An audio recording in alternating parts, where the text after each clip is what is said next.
Homiladorlikda ko'pchilikda uchraydigan qindan hid kelishi oddiy holatmi yoki ogohlantiruvchi signalmi? Homiladorlik paytida gormonlar o'zgaradi. Natijada qindan ajralma biroz ko'payadi.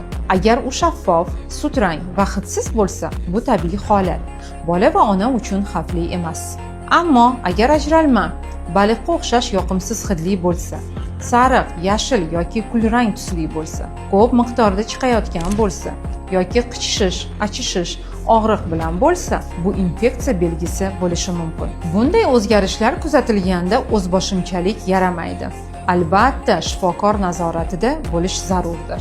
Homiladorlik davrida turli ajralmalar kelishini oldini olish juda ham muhim. Birinchi navbatda paxta ich kiyimini kiying. Kiyimlar juda tor bo'lmasligi zarur. Haddan tashqari sovun yoki antiseptiklardan ko'p foydalanmang.